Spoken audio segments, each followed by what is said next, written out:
Quand on a lancé les MAD Éditions, la toute première MAD Édition en 2021, c'était clair dès le départ, ce ne sera pas une marque.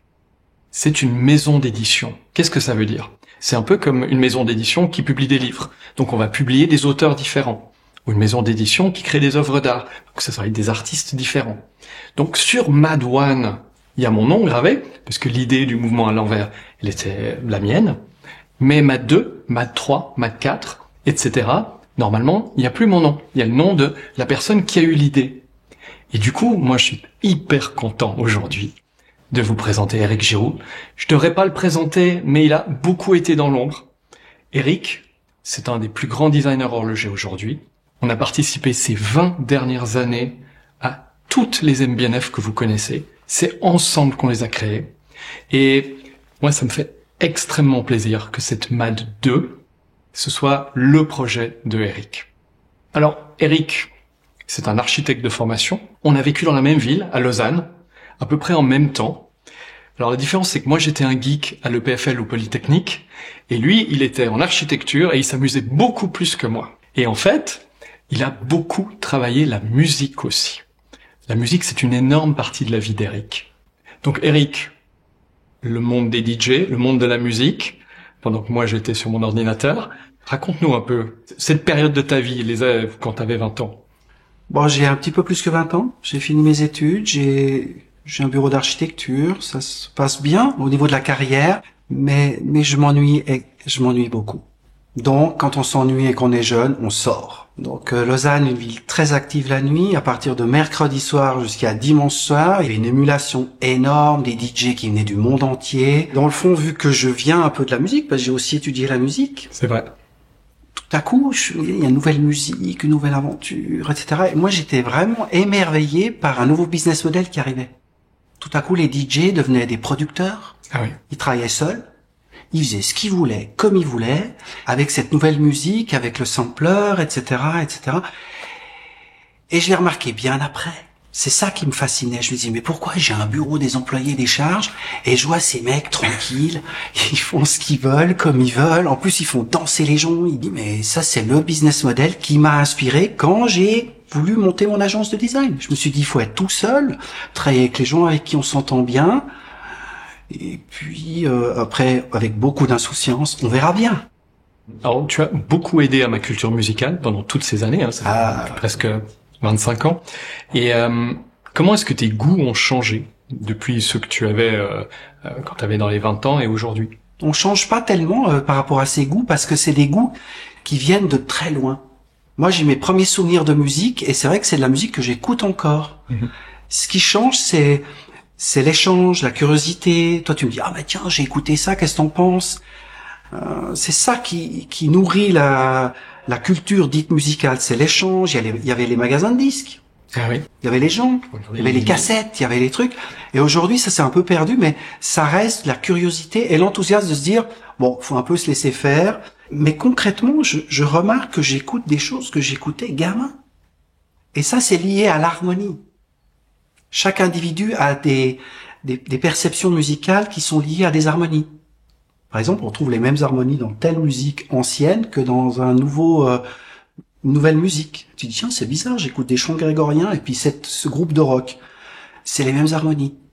Donc oui, mais ça n'a pas tellement évolué. Tu as toujours eu des goûts aussi éclectiques parce que je pense que là, on se rapproche. Quand moi je montre mon Spotify à mes enfants, ils pensent que je suis complètement fou allié. T'as toujours été comme moi sur tous les registres? Oui, j'ai toujours été comme ça parce que ça vient de la maison, de la famille. J'avais une maman qui était plus ouverte sur le jazz, sur la chanson. Ma maman, elle aimait chanter quand on était dans la voiture. On chantait toujours des chansons. Mon papa était plutôt posé, classique, ou alors un peu rock des années 60. Et il y a toujours eu cette ouverture d'esprit où on écoute la musique. Le style, il est pas tellement important. À la maison, c'est terriblement difficile avec moi parce que je passe d'un truc à l'autre non-stop. Parce que je suis en quête de sens. Le monde des DJ. Tu as été DJ ou tu as écouté des DJ?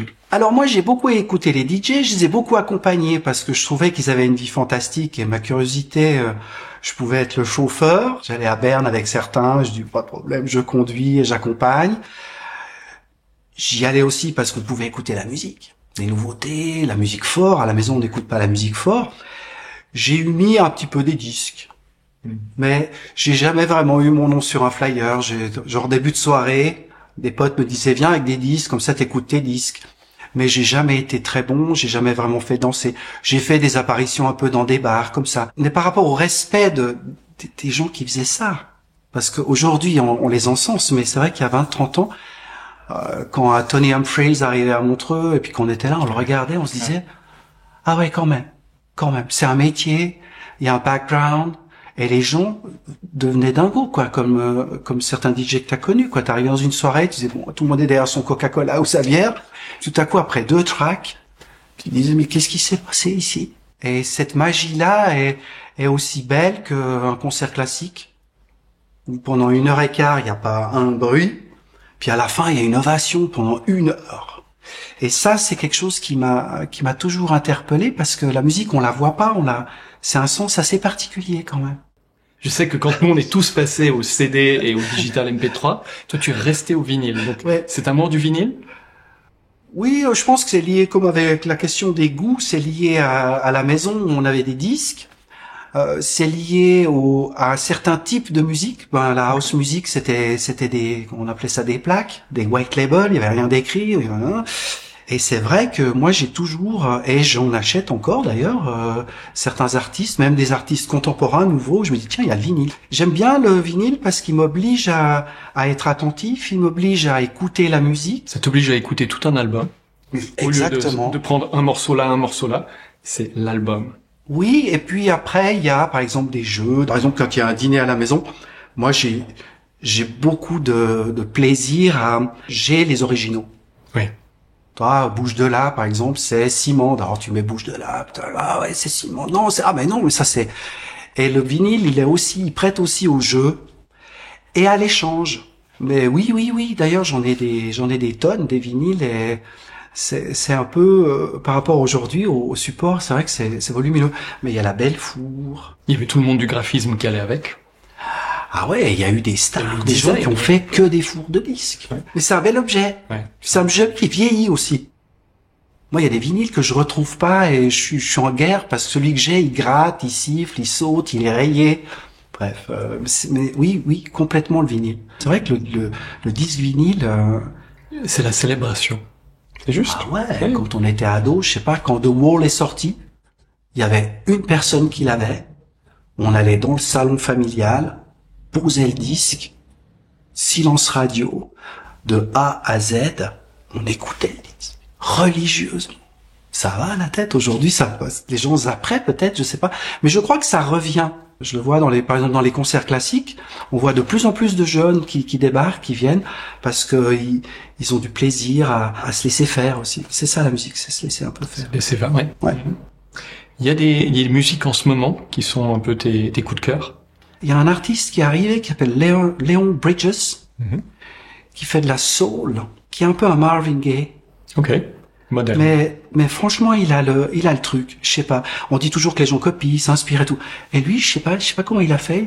Il véhicule vraiment un soul, un peu comme Amy Winehouse. Le gars, il est habité. Donc oui, c'est ça. Ah, j'ai ressorti Lyric Noor, Larry Carlton, les années 80-90. Ces joueurs de guitare californiens, c'est très planant, c'est très facile. Puis quand t'écoutes, tu dis ouais, les mecs, c'est tous des musiciens de studio, la barre est super haute. Et puis tu joues de la guitare? Oui, je joue de la guitare. Alors j'essaie de jouer sur les morceaux très très maladroitement. J'ai l'impression que je joue avec quelqu'un. Donc j'ai une espèce de micro studio à la maison. Oui, je joue. Et autrement, j'aime bien aussi jouer de la basse. Sur certains morceaux, si t'écoutes de la funk ou de la soul, tu peux jouer de la basse sur un morceau, puis tu te donnes l'impression d'être un musicien. C'est étonnant, c'est surtout à la maison avec aussi Catherine. Je réécoute beaucoup de musique de Ennio Morricone. On revient à la musique de film du départ. Voilà. Et je suis assez fasciné, et je reste fasciné par Le Clan des Siciliens, Il était une fois en Amérique, Mission. Ouais. Dans les gens qui m'ont beaucoup inspiré, ce personnage revient depuis mon enfance, depuis la musique de film, avec une philosophie de vie, une approche, Waouh! Donc oui, comme tu l'as dit, c'est assez éclectique. Comme nous, on travaille aussi. On se donne pas de limites, on se laisse faire, on se laisse apprivoiser. Sans oublier que j'écoute aussi. J'attends le nouveau disque de Barbara Carlotti avec impatience parce que je trouve c'est une personne intéressante. Puis j'écoute beaucoup de musique classique aussi. Bien sûr. Je réécoute beaucoup de choses du début du siècle où je suis franchement l'équipe des 7 français ou un boléro de Ravel. C'est impressionnant comme la musique peut durer dans le temps. Est-ce que tu as une musique type quand tu travailles, quand tu crées? Alors, est-ce que tu vas créer différemment dépendant la musique? Ouais, je suis un petit peu spécial parce que ce qui se passe, c'est que selon ce que je fais, je vais choisir un style. Si je dois réfléchir, évidemment, je suis plutôt dans le vide. Quand je dois réfléchir vraiment, il n'y a pas trop de musique. Et puis après, ça va en crescendo. Ça veut dire que quand j'ai une idée puis que je me dis, tiens, faire des croquis, là, je vais attaquer quelque chose d'un petit peu plus doux. C'est une musique de fond. Par contre, quand je dois dessiner, comme ces derniers jours, sur les projets sur lesquels on travaille, et puis que je me dis, oulala, il faut attaquer cette 3D, ça reste quand même de la production de dessin. Alors là, on envoie les chevaux. Là, je peux très bien écouter les New York Soul très très fort pour que justement la pilule elle passe et que ce moment de production soit vraiment, oui. Mais c'est selon, ouais, c'est selon. Eric, merci beaucoup, pas que pour cette discussion, pour ces 24 dernières années. Je suis tellement content de cette Mat 2 et en plus impatient de voir tout ce qu'on est en train de cuisiner ensemble. C'est vrai. Et que le reste du monde va découvrir dans 3, 4, 5, 7, 8 ans. Quelle belle histoire. Merci beaucoup. Merci Max.